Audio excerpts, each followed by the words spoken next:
Whenever I went to undergrad, got really high score in my high school. So I went there with the mentality that I knew a lot, I was good at what I was doing. And I was a bit cocky, I have no fear of admitting this. Once I went there and I saw a lot of people who excelled at things that I didn't even know about. They were better at rhetoric, they were better at their thought process. They had some sort of a huge edge over me. Part of me was thinking, no, I have to be better than this, I am better than them. Until I started going through exams and getting deeper into the courses, and I've seen I wasn't as good as I thought. And I'm not devaluing my skills at the time. There was still a good set of skills that were very, very high when it comes, if you compare it to above average skills. But the point is, I had a lot that I missed on. I had a lot that I did not know. I was kind of capped in the sense that there were levels that I did not know existed, which is a very huge problem because as you progress, you need different sets of skills. You need to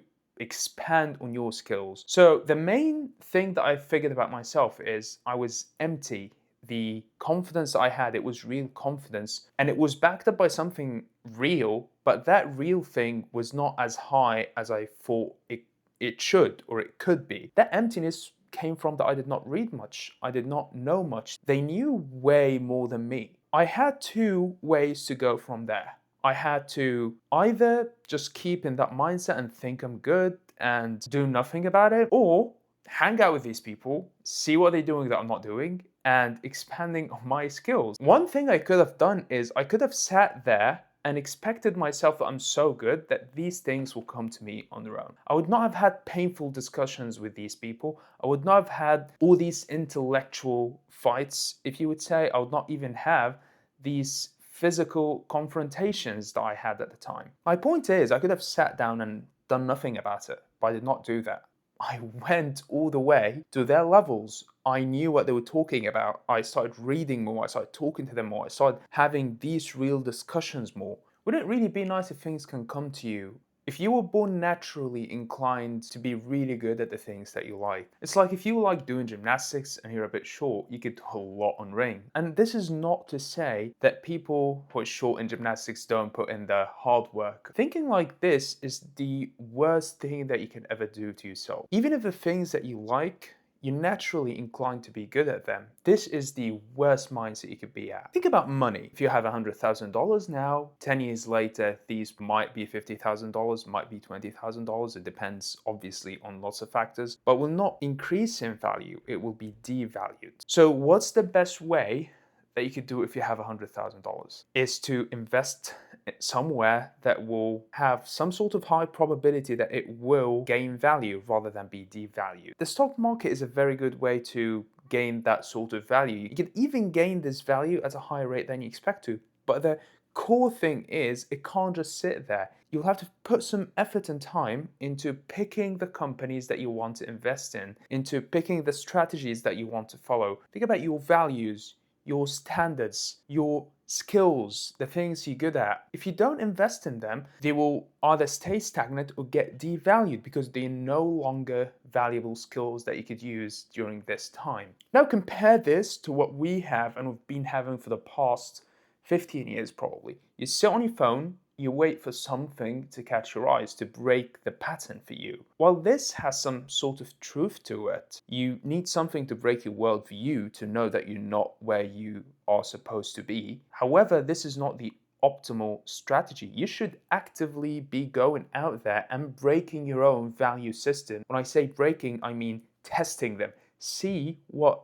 breaks them down, so that you could improve them. You could put them under more stress without having to think about whether they're going to support you or not. This is very hard to do with what we have on our phones now. Instagram, social media, we just have this idleness to our days, our time. If you are to become what you aspire to be, if you are to become your ideal self, you need to go through hell, man. And going through hell is not by waiting for hell to come to you. You have to go and feel the heat. You have to go and feel the sweat. You have to go and see the blisters in your hands. And I'm saying this rhetorically, but bits of it are actually physical as well and real. You need to sweat. You need to put in the hard work, that you feel the sweat, you start developing calluses. Right now, what you're doing is you're sitting there, you're waiting for something of value to come into your life instead of going out there and you looking for the value. You may have a very good set of values. However, if you just feel content and not move on, that's where you get stagnant. That's where you start not keeping up with what's going on with your life. Your self skills become, in a sense, outdated. It's easy to give some generic advice and not be specific on what to do. And this is not what I'm trying to do at all. I'm trying to tell you that you have to figure this out for yourself.